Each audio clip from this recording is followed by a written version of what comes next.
চাচ্ছে। তিনি প্রশ্ন করে বসলেন, আপনি তো এত বড় একজন আল্লাহর রাসূলের সাহাবী, আপনি আমার কাছে কিভাবে দোয়া চাচ্ছেন? আমি বড় লজ্জিত। তখন হযরত ওমর বললেন, ওয়াইস করুনি, তুমি কি জানো তোমার মর্তবা কত? আল্লাহ রাসূল সাল্লাল্লাহু আলাইহি ওয়াসাল্লাম তোমার ব্যাপারে ইরশাদ করেছে, ওয়াইস করুনি মাধ্যমে ওগো ওমর তোমার নিজের জন্য দোয়া করায় নিও। ওয়াইস করুনি যেই দোয়া আল্লাহ তাআলার কাছে করবে, ওই দোয়া আল্লাহ তাআলা সাথে সাথে কবুল করবেন। সুবহানাল্লাহ। এই মর্তবা কি কারণে হয়েছে বলে? মায়ের খেদমত করার কারণে। পিতামাতার খেদমত করলে হাদিসের ভিতরে আছে সন্তানের দুনিয়াতে সম্পদ বাড়ায় দেওয়া হয়। সুবহানাল্লাহ। আজ সন্তান মনে করে আমি যদি পিতামাতার খেদমত করি অনেক অর্থ তার পিছনে খরচ হয়ে যাবে। আরে কত রোগ, এত রোগের ঔষধ কি কিনে পাওয়া যায় নাকি? আর এটা তো তোমাকে আল্লাহ তাআলা পরীক্ষা করতেছে, কথা ঠিক কিনা বলে? ওয়াইস করুনি যেমন নাকি পরীক্ষার সম্মুখীন হয়েছিলেন যে আমি রাসূলের কাছে গেলে তো আমি রাসূলের সাহাবী হয়ে যাব, যদি মায়ের খেদমত বাদ দিয়ে আমি যেতে পারি। কিন্তু আল্লাহ রাসূল সাল্লাল্লাহু আলাইহি ওয়াসাল্লাম না করেছেন, ওয়াইস করুনি মেনে নিয়েছেন, মর্তবা আল্লাহ তাআলা বাড়াই দিয়েছেন। সুবহানাল্লাহ। মায়ের বদদোয়া কেমন এটা আমাদের জানার দরকার আছে কিনা? হাদিস শরীফের ভিতরে, বুখারীর হাদিস, হযরত বুখারী রাহমাতুল্লাহ আলাইহি তার এক লিখিত কিতাবের ভিতরে লিখতেছেন, অনেক লম্বা একটা হাদিস বর্ণনা করতেছেন। হাদিস এখন বলা যাবে না, সংক্ষিপ্ত ঘটনা যতটুকু লাগবে অতটুকু এখন বর্ণনা করব, কারণ সময় কম। আল্লাহ রাসূল সাল্লাল্লাহু আলাইহি সাল্লাম হাদিসের ভিতরে ইরশাদ করেন, এই পৃথিবীতে জন্মের পরে মায়ের কোলে দুইজন শিশু কথা বলেছেন। সুবহানাল্লাহ। একজন হলো হযরত ঈসা ইবনে মারইয়াম আলাইহিস সালাতু ওয়াস সালাম, ঈসা ইবনে মারইয়াম আলাইহিস সালাতু ওয়াস সালাম। আরেকজন হলো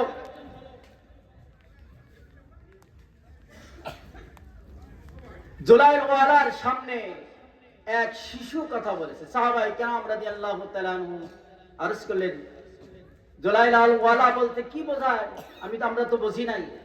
আল্লাহ রাসূল সাল্লাল্লাহু আলাইহি সাল্লাম তখন ইরশাদ করলেন, একজন দরবেশ ছিল যে নাকি সমাজ ত্যাগ করে নিজে নিজে এক গুহার মধ্যে প্রবেশ করে ওখানে আল্লাহ তাআলাকে স্মরণ করত, আল্লাহ তাআলার দাসত্ব করত, আল্লাহ তাআলার বন্দেগী করত।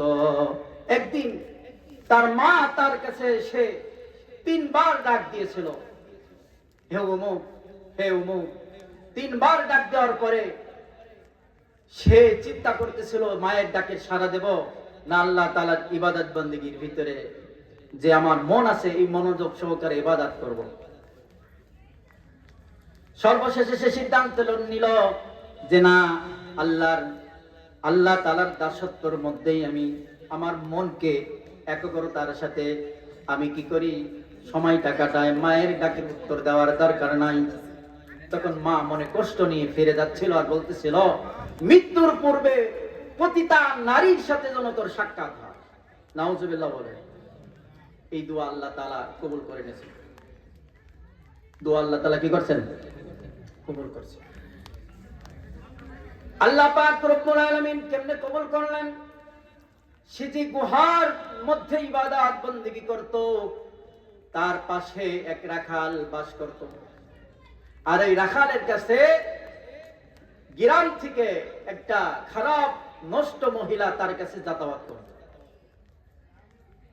হঠাৎ বাদশা নামদারের দরবারে এক মহিলা বাচ্চা নিয়ে উপস্থিত হলো।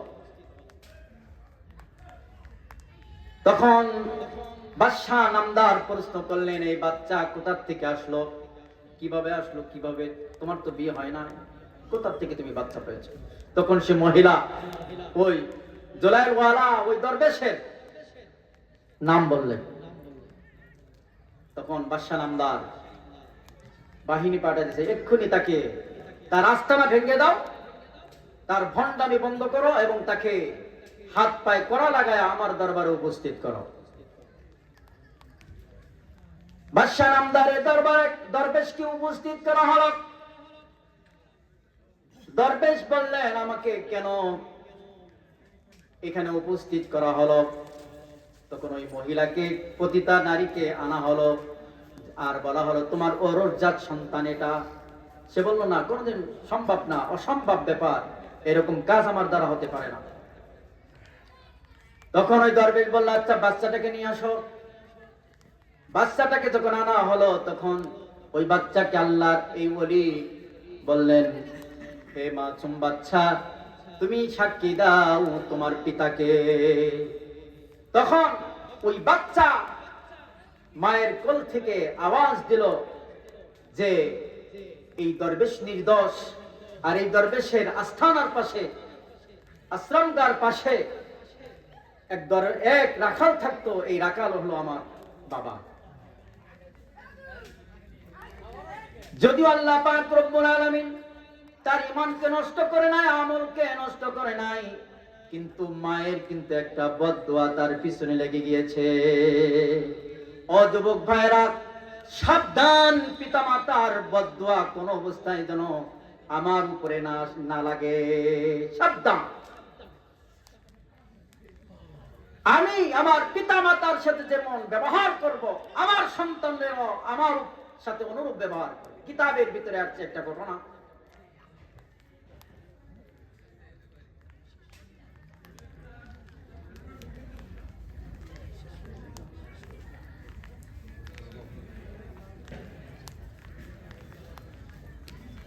সময়ের সংকীর্ণতার কারণে আমার আলোচনা এখানে সমাপ্ত করলাম। আল্লাহ রাব্বুল ইজ্জত এই পিতা মাতার হক সম্পর্কে যে আলোচনাগুলো করলাম, আমাদের দরকার আছে কিনা বলেন? আল্লাহ রাব্বুল ইজ্জত বলনেওয়ালা শুননেওয়ালা সকলকে আমল করার তৌফিক দান করেন। ওমা তৌফিকিনা ইল্লা বিল্লাহিল আলিয়্যিল আযীম।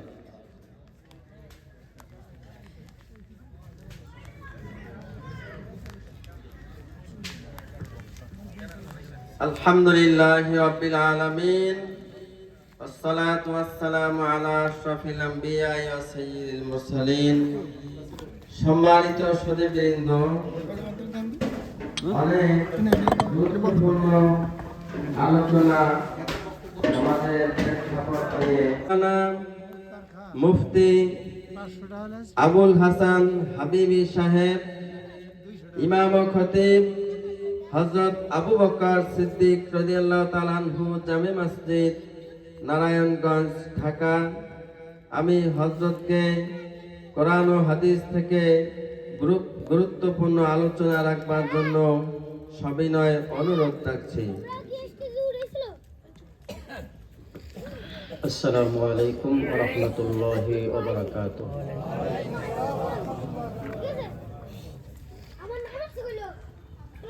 আলহামদুলিল্লাহ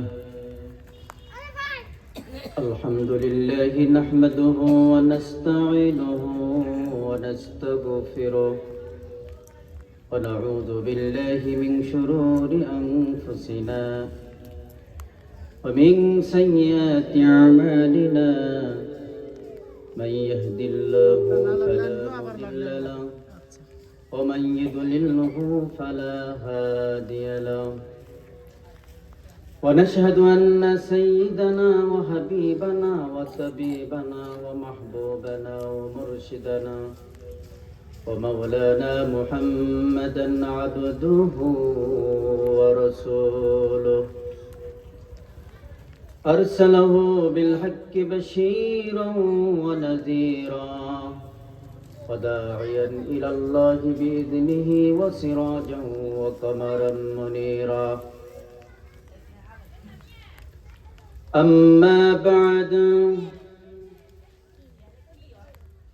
فقد قال الله تعالى تبارك اسمه في القرآن المجيد. أعوذ بالله من الشيطان الرجيم. بسم الله الرحمن الرحيم. وقضى ربك ألا تعبدوا إلا إياه وبالوالدين إحسانا إما يبلغن عندك الكبر أحدهما أو كلاهما فلا تقل لهما أف ولا تنهرهما وقل لهما قولا كريما واخفض لهما جناح الذل من الرحمة وقل رب ارحمهما كما ربياني صغيرا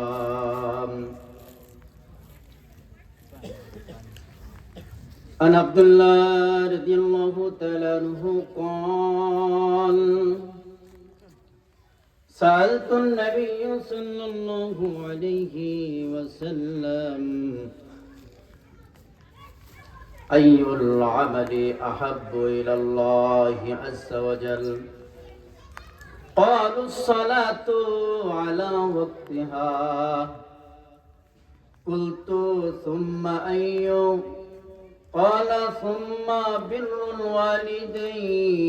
الوالدين قلت ثم أي قال ثم الجهاد في سبيل الله أو كما قال عليه الصلاة والسلام وقال تعالى في شأن حبيبه إن الله وملائكته يصلون على النبي يا أيها الذين آمنوا صلوا عليه وسلموا تسليما اللهم صل على محمد وعلى آل محمد كما صليت على إبراهيم وعلى آل إبراهيم إنك حميد مجيد بلغ العلا بكماله كشف الدجى بجماله حسنة جميع خصاله صلوا عليه وآله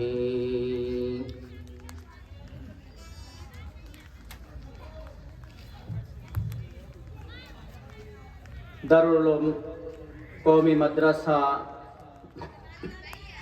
ও যুবকদের উদ্যোগে জামিলা বানিয়ারি মোহাম্মদপুর কুশলা কোটালীপাড়া গোপালগঞ্জ আজকের এই মাহফিলের সম্মানিত সভাপতি সাহেব আলহাজ হযরত হাফিজ মাওলানা মুফতি মুহিবুল হক সাহেব এবং সমস্ত আমন্ত্রিত উলামায়ে কেরাম, সামনে উপবিষ্ট মুরব্বিয়ায়ে কেরাম, তলাবায়ে ইজাম, প্রাণপ্রিয় যুবক ভাইরা, পর্দার আড়ালে অবস্থানরতা শ্রবণরতা সম্মানিতা মা ও বোনেরা, আমরা সকলেই আল্লাহ তাআলার গোলাম। আল্লাহ তাআলার গোলামিত্ব আদায় করার জন্য দৈনিক আমরা ৫ ওয়াক্ত নামাজ আদায় করি, জিকির ওয়াজিফা আদায় করি, জাগা বিশেষ মাসনুন দোয়া আদায় করি। তদুপরি আজকে এই মাহফিলে আসতে পেরেছি, বসতে পেরেছি, দ্বীনের কিছু আলোচনা করা এবং শোনার সুযোগ আল্লাহ তাআলা করে দিয়েছেন। এই জন্য অন্তরের অন্তঃস্থল থেকে কালিমাতুশ শুকর আদায় করা দরকার। আলহামদুলিল্লাহ।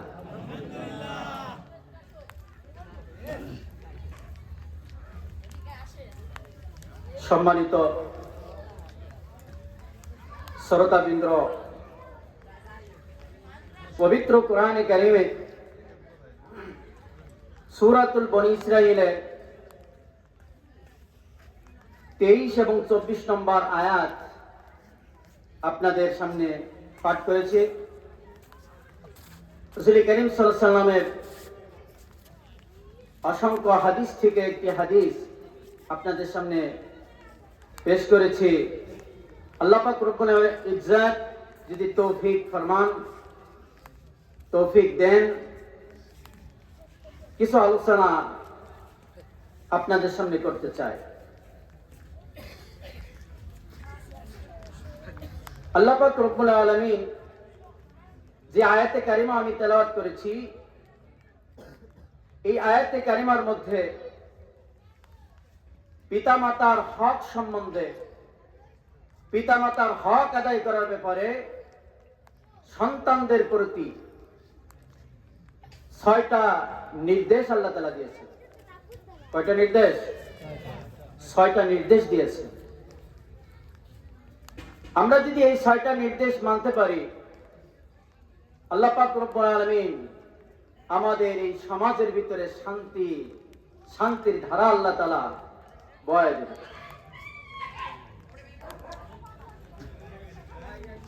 আল্লাহ রাব্বুল ইজ্জত ইরশাদ করেন, কাযা রাব্বুকা আল্লা তা'বুদু ইল্লা ইয়াহু। আল্লাহ রাব্বুল ইজ্জত বলেন, তোমার রব আদেশ করেছেন তাকে ব্যতীত অন্য কাউকে ইবাদত করা যাবে না। বলেন তো এই জমিন কার? এই আসমান কার? আপনাকে আমাকে কে সৃষ্টি করেছেন? আল্লাহ রাব্বুল ইজ্জত সৃষ্টি করেছেন। যে আল্লাহ তাআলা এই জমিন আপনার আমার জন্য বিছাই দিয়েছেন, যে আল্লাহ তাআলা আপনার আমার জন্য, আপনার আমার মাথার উপরে বিশাল আকাশকে খুঁটিবিহীন আল্লাহ তাআলা ঝুলন্ত রেখেছেন, কথা ঠিক কিনা? যে আল্লাহ তাআলা আপনাকে আমাকে সৃষ্টি করলেন, ইবাদত তো তারই হওয়া উচিত নাকি? না 36 কোটি দেবতা? ইবাদত হবে কি 36 কোটি দেবতা না আল্লাহ? আল্লাহ। এই ইবাদতের মধ্যে যত প্রকার ইবাদত রয়েছে, অন্যতম ইবাদত হলো সালাত আদায় করা। কি আদায় করা? সালাত আদায় করা। আল্লাহ রাসূল সাল্লাল্লাহু আলাইহি ওয়াসাল্লাম হাদিসের ভিতরে ইরশাদ করেন, মান সাল্লা লিল্লাহি 40 সালাতান ইদরিকুত তাকবীরাতুল উলা কুতিবা লাহু বারাতানে, বারাতুম মিনান নার ওয়া বারাতুম মিনান নিফাক। আল্লাহ রাসূল সাল্লাল্লাহু আলাইহি ওয়াসাল্লাম বলেন, যে ব্যক্তি একাধারে 40 দিন তাকবীর উলার সাথে নামাজ আদায় করবে, ইদরিকুত তাকবীরাতুল উলা, তাকবীর উলার সাথে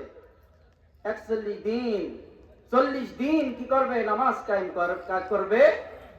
কুতিবা লাহু বারাতানে, 2টা পরওয়ানা আল্লাহ রব্বুল ইজ্জত তাকে দান করবেন। সুবহানাল্লাহ।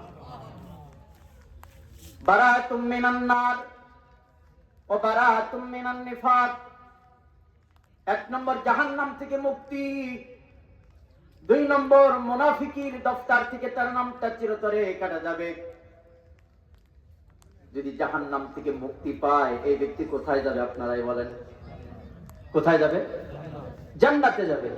আর মুনাফিকের দফতর থেকে যদি নামটা কাটা যায়, তার নামটা কোথায় লেখা হবে? মুমিনদের দফতরে তার নামটা লেখা হবে। সুবহানাল্লাহ। 5 ওয়াক্ত নামাজ পড়ব তো ইনশাআল্লাহ। আল্লাহ রাব্বুল ইজ্জত আমাদেরকে তৌফিক দান করেন। পক্ষান্তরে যে ব্যক্তি নামাজ পড়বে না, আল্লাহ পাক রব্বুল আলামিন আবার নামাজ পড়ে, অনেকে নামাজ পড়ে কিন্তু টাইম মতো পড়ে না। ফজরের নামাজ জোহরের সময়, জোহরের নামাজ আসরের সময়, অন্য সময় পড়ে না, কাজা করে দেয়। আল্লাহ রাসূল সাল্লাল্লাহু আলাইহি ওয়াসাল্লাম বলেছেন, 1 ওয়াক্ত নামাজ যদি কেউ কাজা করে,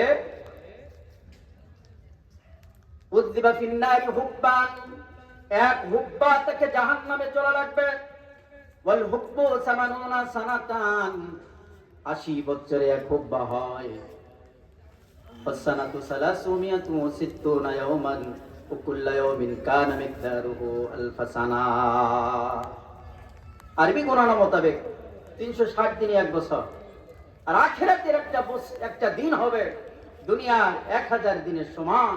তাহলে এই হিসাবে এক ওয়াক্ত নামাজ যদি কেউ সময় মতো না পড়ে, কাজা আদায় করে নাই, 2,88,00,000 বছর জাহান্নামে সে জ্বলবে। নাউযুবিল্লাহ। এজন্য আল্লাহ তাআলা বলতেছেন,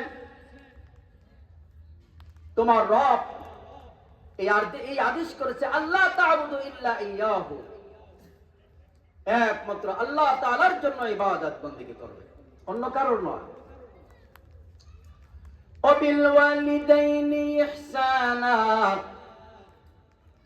আর তোমাদের যে পিতা মাতা আছে এই পিতা মাতার প্রতি ইহসান করবে, সৎ ব্যবহার করবে।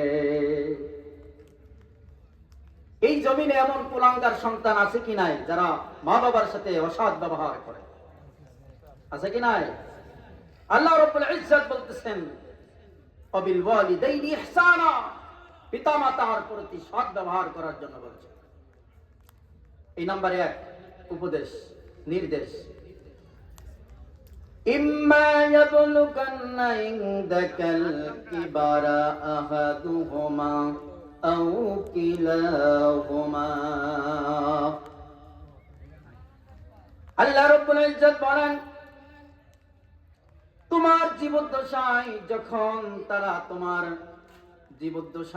সামনে তারা বৃদ্ধ অবস্থায়, তাদের মধ্যে একজন অথবা উভয়জন উপনীত হবে। মানুষ কি চিরজীবন জন যুবক থাকে না বুড়ো হয়? দুর্বলতা আছে কি নাই মানুষের জিন্দগিতে? যখন মানুষ বুড়া হয়ে যায় তখন ওই মানুষটার থেকে দুর্বল আর কেহ নাই, কেমন যেন শিশু বাচ্চাদের মতো হয়ে যায়। কথা ঠিক কিনা? তো আল্লাহ রাব্বুল ইজ্জত বলতেছেন, যখন তারা বিরুদ্ধ হয়ে যাবে আর তুমি জীবিত আছো, তোমার সামনেই তারা বুড়ো হয়েছে। 2 নম্বর নির্দেশ, ফালা তাকুল্লাহুমা উফিউ, তাদের সামনে শব্দ ব্যবহার করবে না। অর্থাৎ তোমার পিতা মাতা যখন বিরুদ্ধ হয়ে গেল, কেমন যেন সে ছোট একটা মাসুম বাচ্চার মতো। মাসুম বাচ্চা যখন যেমন নাকি কিছু না বুঝে একটা জিনিস চেয়ে ফেলে বা একটা ভুল করে ফেলে, কি করে না? এই পিতা মাতা যখন বিরুদ্ধ হয়ে যাবে, কেমন যেন সে মাসুম বাচ্চা তোমার কাছে একটা জিনিস না বুঝে চেয়ে ফেলবে, তখন তুমি শব্দ ব্যবহার করতে পারবে না, শব্দ ব্যবহার করতে পারবে না। অথবা এমন কোন আচরণ করলো যেটা ছোট বাচ্চারা করে ফেলে, তখন ওটাও সহ্য করতে হবে। পিতা মাতার উপরে চোখ রাঙানো যাবে না, বা শব্দ ব্যবহার করা যাবে না, শব্দ ব্যবহার করা যাবে না।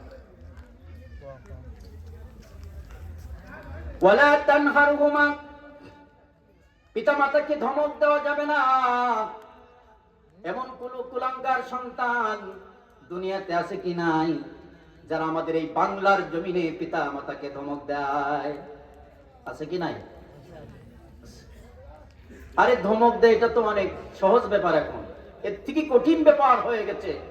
সন্তান নিজের পিতাকে জবে করে দেয়, নিজের মাকে জবে করে দেয়। পত্রপত্রিকা আমরা এক সময় পেয়েছিলাম না, ঐশী নামে এক মেয়ে নিজের পিতা মাতাকে হত্যা করে জেলখানায় যাচ্ছে। কি বলেন? আল্লাহ রাব্বুল ইজ্জত বলেন, وَقُلْ لَهُمَا قَوْلًا كَرِيمًا, তোমার পিতামাতাদের সাথে নম্র সুরে কথা বলবে। পিতামাতাদের সাথে কি সুরে কথা বলতে হবে? নম্র সুরে কথা বলতে হবে।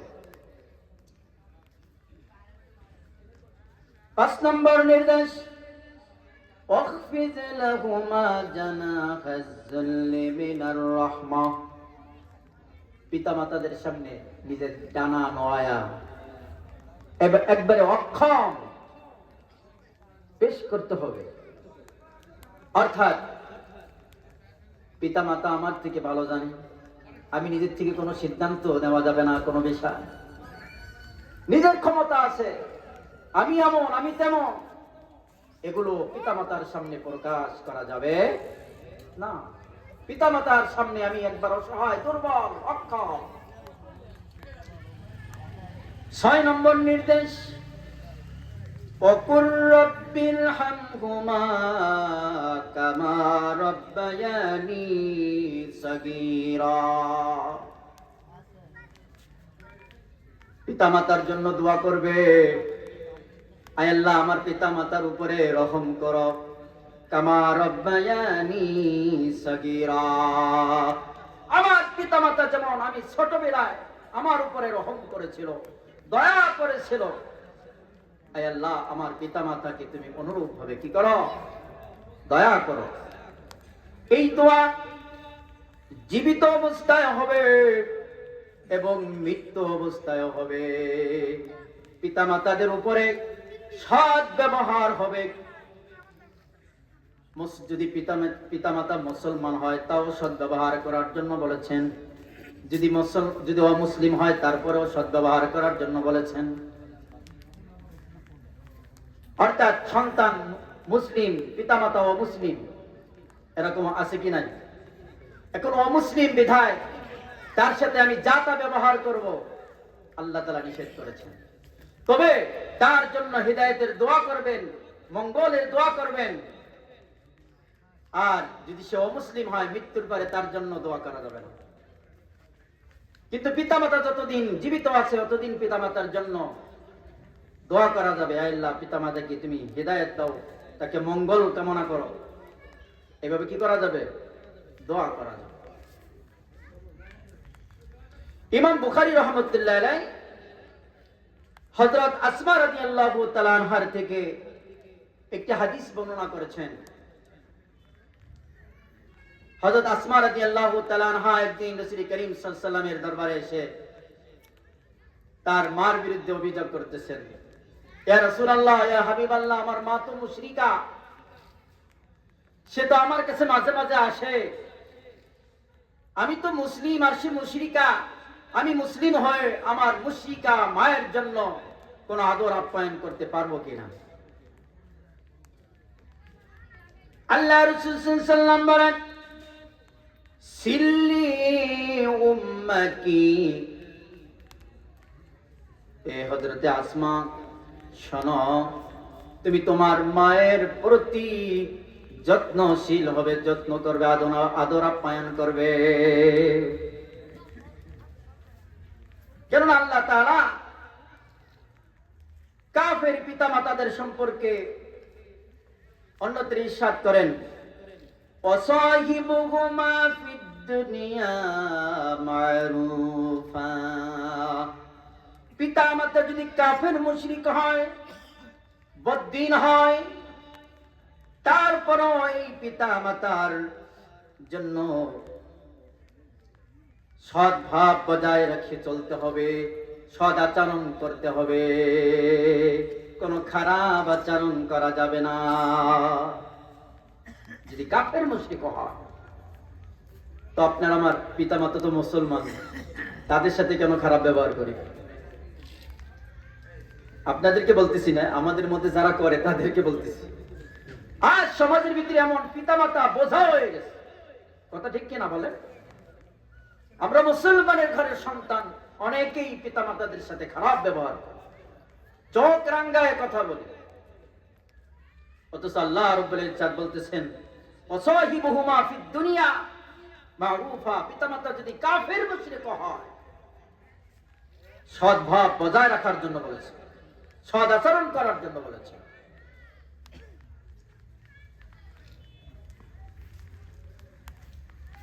এখন পিতামাতা যদি কাফের মুশরিক হয়, আর এই পিতামাতা যদি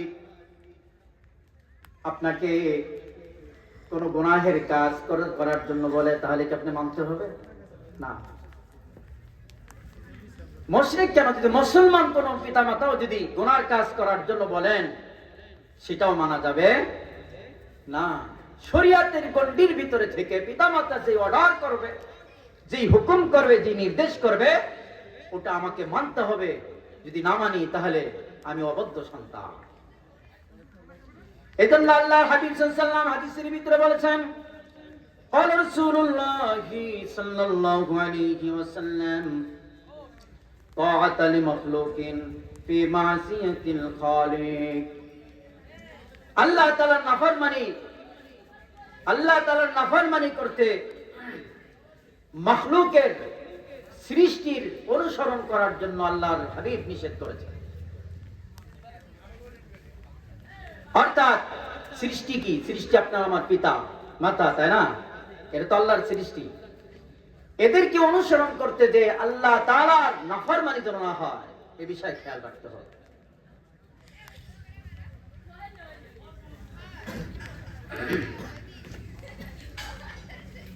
আল্লাহ পাক রব্বুল আলামিন মানুষকে সৃষ্টি করেছেন মানুষকে হিদায়াতের রাস্তা দেখানোর জন্য।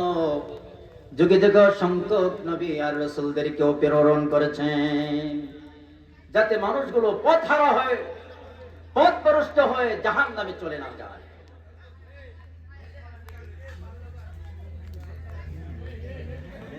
এখানে কথা বলা যাবে না। কমিটির লোকজন কোথায়? এখানে অনেক লোক ডিস্টার্ব করতেছে, কথা বলতেছে, আপনারা একটু দেখেন।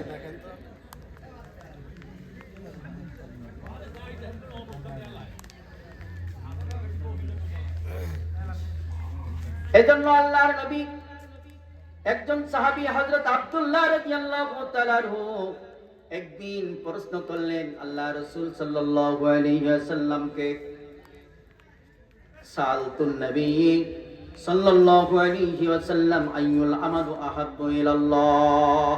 প্রশ্ন করলেন, ইয়া রাসূলুল্লাহ, হাবিবাল্লাহ, আল্লাহ তাআলার কাছে সবথেকে পছন্দনীয় আমল কোনটি? আল্লাহ রাসূল সাল্লাল্লাহু আলাইহি ওয়াসাল্লাম বলেন, ক্বালাস সালাতু আলা ওয়াক্তিহা, ওয়াক্তমতো নামাজ আদায় করা।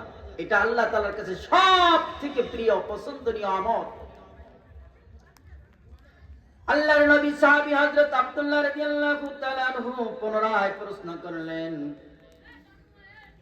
আমি প্রশ্ন করলাম, আব্দুল্লাহ রাদিয়াল্লাহু তাআলা বলতেছেন, আমি প্রশ্ন করলাম, কুলতু সুম্মা আইয়ু, এরপর আমি বললাম, এরপরে কোন আমলটা আল্লাহ তাআলার কাছে প্রিয়? ক্বালা সুম্মা বিররুল ওয়ালিদাইন। আল্লাহর হাবিব সাল্লাল্লাহু আলাইহি ওয়াসাল্লাম দ্বিতীয়বার যখন আমি জিজ্ঞাসা করলাম এরপরে কোন আমল প্রিয়, আল্লাহর হাবিব সাল্লাল্লাহু আলাইহি ওয়াসাল্লাম বললেন, পিতামাতার সাথে সৎ ব্যবহার করা। কুলতু সুম্মা আইয়ু, আমি তৃতীয়বার প্রশ্ন করলাম, এরপরে কোন আমল সবথেকে প্রিয়? আল্লাহর হাবিব সাল্লাল্লাহু আলাইহি ওয়াসাল্লাম বললেন, ক্বালা সুম্মাল জিহাদু ফি সাবিলিল্লাহ। আল্লাহ তাআলার রাস্তায় জিহাদ করা। প্রথমে নামাজের কথা বলছেন, নামাজের পরে সবথেকে গুরুত্বপূর্ণ আমল হলো পিতামাতার সাথে সদ্ব্যবহার করা। জিহাদের থেকেও সবথেকে, নামাজের পরে সবথেকে বড় আমল হলো পিতামাতার সাথে ভালো ব্যবহার করা, পিতামাতার খেদমত করা। আল্লাহর নবীর জলিল কদর একজন সাহাবী হযরত আবু হুরায়রা রাদিয়াল্লাহু তাআলা আনহু খাইবারের যুদ্ধের জন্য সরসামান গোছানোর জন্য মায়ের কাছে গিয়েছেন। কারণ আল্লাহ রাসূল সাল্লাল্লাহু আলাইহি ওয়াসাল্লাম ইরশাদ করেছেন, ও সাহাবায়ে কেরাম, যুদ্ধের জন্য তোমরা সরসামান সংগ্রহ করো। এমন এক উপত্যকায় তোমাদেরকে জিহাদ করার জন্য যেতে হবে, যে উপত্যকার লোকগুলো জালেম, অর্থাৎ খাইবার। আল্লাহ রাসূল সাল্লাল্লাহু আলাইহি ওয়াসাল্লাম বলেন, তোমরা সুসংবাদ অগ্রিম গ্রহণ করো, এই যুদ্ধে তোমরা বিজয় লাভ করবে। সুবহানাল্লাহ। আল্লাহর নবীর সাহাবী হযরত আবু হুরায়রা রাদিয়াল্লাহু তাআলা আনহু একটা দৌড় দিয়ে মায়ের কাছে গেলেন। বুক পুরা শানিয়ে খাইবারের প্রান্তে লড়াই হবে, আর এই লড়াইয়ে গাজী হয়ে বাড়িতে ফিরবে। সুবহানাল্লাহ। মা জননীর কাছে যখন এসে বললেন, ও আম্মু জান, যুদ্ধের শুরু সামানা আমার জন্য গোছায় দাও। হযরত আবু হুরায়রা রাদিয়াল্লাহু তাআলা আনহুর মা তখন জবাব দিলেন, ও আমার কলিজার টুকরা সন্তান, তুমি কি জানো না আমি অসহায়, দুর্বল, মাজুর মানুষ, অসুস্থ মানুষ, তোমার সেবা যত্ন ছাড়া আমি চলতে পারি না। তুমি আমাকে রেখে কিভাবে আল্লাহর রাস্তায় জিহাদ করার জন্য যাবে? তাহলে আমার অবস্থা কি হবে? হযরত আবু হুরায়রা রাদিয়াল্লাহু তাআলা আনহু আরজ করলেন, আম্মু জান, রাসূলুল্লাহ সাল্লাল্লাহু আলাইহি ওয়াসাল্লামের পিছন থেকে আমি পালাইতে পারবো না, সুতরাং আমি কথা দিয়ে আসছি, আমি এই খাইবার প্রান্তে যাব, যুদ্ধ করব, গাজী হয়ে বাড়িতে ফিরব। হযরত আবু হুরায়রা রাদিয়াল্লাহু তাআলা আনহুর আম্মু তখন দুধের দোহাই দিয়ে বললেন, ওগো আবু হুরায়রা, আমার বুকের দুধ তুমি পান করেছো, যেই বুকের দুধ পান করে তুমি আজ রাসূলুল্লাহর সাহাবী আবু হুরায়রা বলে দাবি করতেছো, যেই দুধ পান করে তুমি এত বড় হয়েছ, এই পৃথিবীর বুক, এই পৃথিবীর চেহারা তুমি দেখতেছ, সৃষ্টিগুলো তুমি দেখতেছ, শুধুমাত্র আমি মা তোমার প্রতি ইহসান করেছি, আমার বুকের দুধ খেয়ে তুমি এত বড় হয়েছে। কিন্তু এই দুধের দোহাই টোহাই আবু হুরায়রা রাদিয়াল্লাহু তাআলা আনহু মানলেন না। শেষবেশ আবু হুরায়রা রাদিয়াল্লাহু তাআলা আনহু মা আল্লাহ রাসূলের দরবারে যে অভিযোগ জানাইলেন, আল্লাহ রাসূল সাল্লাল্লাহু আলাইহি ওয়াসাল্লাম বলেন, আচ্ছা আমি বিষয়টা দেখতেছি। হযরত আবু হুরায়রা রাদিয়াল্লাহু তাআলা আনহু নিজেই যুদ্ধের সরসামান গুছায়া আল্লাহর হাবিবের দরবারে উপস্থিত হলেন। তখন আল্লাহর হাবিব তার থেকে চেহারা ফেরাই নিলেন। হযরত আবু হুরায়রা রাদিয়াল্লাহু তাআলা আনহু বললেন, ইয়া রাসূলুল্লাহ, ব্যাপারটা কি? আমার ব্যাপারে কেউ কি আপনার কাছে কোনো অভিযোগ দিয়েছে, নালিশ করেছে? আল্লাহর হাবিব সাল্লাল্লাহু আলাইহি ওয়াসাল্লাম তখন বললেন, ওগো আবু হুরায়রা, শোনো, তোমার মা কি তোমাকে দুধের দোহাই দেয় নাই? ইয়া রাসূলুল্লাহ, দিয়েছে, তারপরেও তুমি কেন মানো নাই? ইয়া রাসূলুল্লাহ, আপনার নাফরমানি করতে আমি চাই না।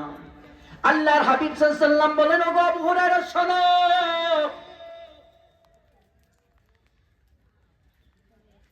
জিহাদের ময়দানে জিহাদ করে মানুষ শহীদ হয়ে যাবে, কেউ বা গাজী হয়ে বাড়িতে ফিরবে, যে যেই মর্তবায় আসনে পৌঁছাক না কেন, কোন বান্দা যদি নিজ বাড়িতে থেকে নিজের পিতা মাতার খেদমত করে, ওই জিহাদে শহীদ হওয়ার মর্তবা সে পেয়ে যাবে। সুবহানাল্লাহ।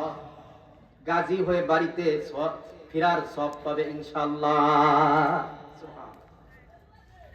তাহলে পিতা মাতার খেদমত কত বড়! পিতা মাতার খেদমত আমাদের জন্য দরকার আছে কি না? পিতরাম শ্রমে আজ পিতা মাতাকে রেখে আসে, হায় রে দৃশ্য আছে কি নাই বাংলাদেশে, বলেন? ইবনে ওমর রাদিয়াল্লাহু তাআলা আনহু হজ করার যাচ্ছেন, হজ করার জন্য বাইতুল্লাহ মক্কা এবং মদিনার মধ্যবর্তী স্থানে যখন তিনি বসলেন, দূর থেকে একটা গাছকে তিনি দেখতে পাইলেন, আর বলে, ও গাছ, তোমাকে আমি চিনতে পেরেছি। এই বলে গাছের ছায়ায় যে হযরত ইবনে ওমর রাদিয়াল্লাহু তাআলা আনহু বসে পড়লেন, আর বললেন, যুদ্ধের ময়দানে আল্লাহ রাসূল সাল্লাল্লাহু আলাইহি ওয়াসাল্লাম আমাদেরকে নিয়ে যাচ্ছিলেন, ও গাছ তোমার ছায়ার নিচে ওই দিন অবস্থান করেছিল। দূর দূরান্তর পথ, পাহাড়ি রাস্তাগুলো অতিক্রম করে তখন এক যুবক আল্লাহ রাসূল সাল্লাল্লাহু আলাইহি ওয়াসাল্লামের কাছে এসে সালাম দিলেন, আসসালামু আলাইকুম ইয়া রাসূলুল্লাহ, ইয়া হাবিবাল্লাহ। সালাম দেওয়ার পরে আল্লাহ রাসূল সাল্লাল্লাহু আলাইহি ওয়াসাল্লাম যুবককে লক্ষ্য করে বললেন, ও যুবক, কোথা থেকে তুমি আসছো? যুবক নিজের পরিচয় সবকিছু দিলেন। এরপরে যুবক বললেন, ইয়া রাসূলুল্লাহ, ইয়া হাবিবাল্লাহ, আমি শুনেছি আপনি জিহাদে যাচ্ছেন, আমিও যুদ্ধের সরু সামান নিয়ে আপনার কাছে উপস্থিত হয়েছে, আপনার সাথে জিহাদের ময়দানে যাব। আল্লাহ রাসূল সাল্লাল্লাহু আলাইহি ওয়াসাল্লাম তখন যুবককে বললেন, হে যুবক, তোমার পিতামাতা কি বেঁচে আছে? যুবক বললেন, জি হ্যাঁ, আমার পিতামাতা তো এখনো বেঁচে আছে। আল্লাহ রাসূল সাল্লাল্লাহু আলাইহি ওয়াসাল্লাম বললেন, যাও যুবক, চলে যাও, পিতামাতার কাছে যে খেদমত করো, ওই পিতামাতার পায়ের নিচে তোমার জান্নাত। সুবহানাল্লাহ। আজ পিতামাতাকে বাদ দিয়ে আমরা জান্নাত খুঁজি। পিতামাতার মনে কষ্ট দিলে আপনার আমার ইবাদত বিফলে যাবে। পিতামাতাকে কষ্ট দেওয়া যাবে না। পিতা মাতা যদি বদদুয়া দেয়,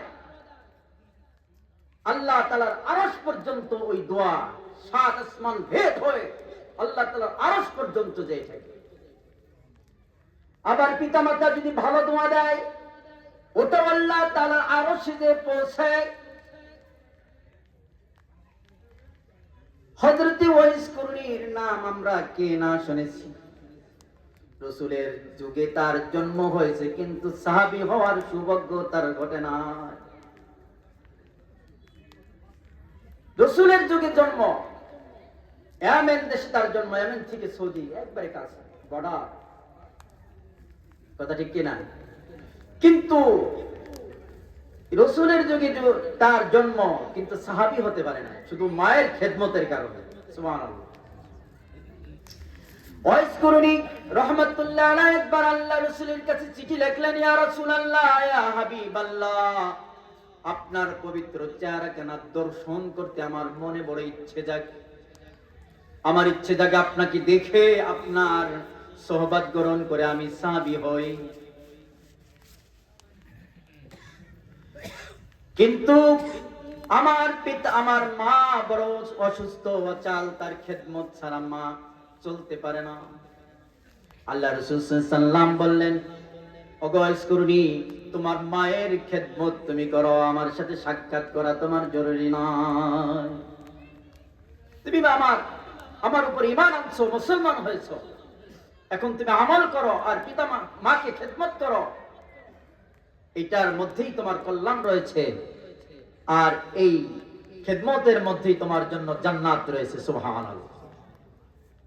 আল্লাহর হাবিব সাল্লাল্লাহু আলাইহি ওয়াসাল্লাম মৃত্যুর পূর্বে ওসিয়াত করলেন। হযরত ওমর রাদিয়াল্লাহু তাআলা আনহুকে ডাকলেন, ওগো ওমর, আমার কাছে এসে বসো।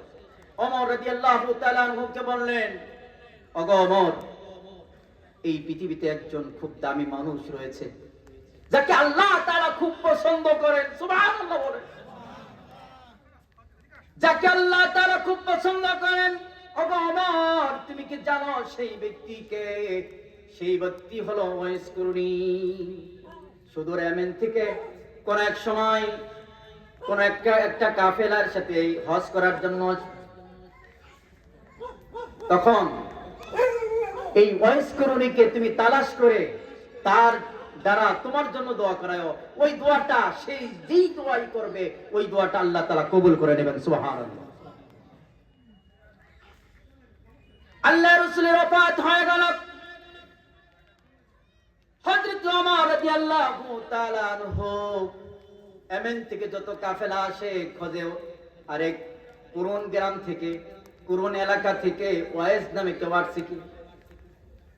হঠাৎ শুনে এক কাফেলার মধ্যে ওয়াইস করণী আসছে। সুবহানাল্লাহ। হযরত ওমর রাদিয়াল্লাহু তাআলা আনহু দৌড় দিয়ে তার কাছে গেলেন, ওয়াইস করণীর কাছে গেলেন, যে অনেক কথাবার্তা বলার পরে শেষের দিকে বললেন, ওগো ওয়াইস করণী, তুমি আমার জন্য দোয়া করো। ওয়াইস করণী অবাক, আল্লাহ রাসূলের এত বড় একজন জলিলে কদর সাহাবী, ওমরের নাম শুনলে শয়তান পর্যন্ত ভেগে পালাইতো। কথা ঠিক কিনা? এত রাগান্বিত ছিলেন কে? এত জলিলে কদর একজন সাহাবী, সে আমার কাছে দোয়া চাচ্ছে।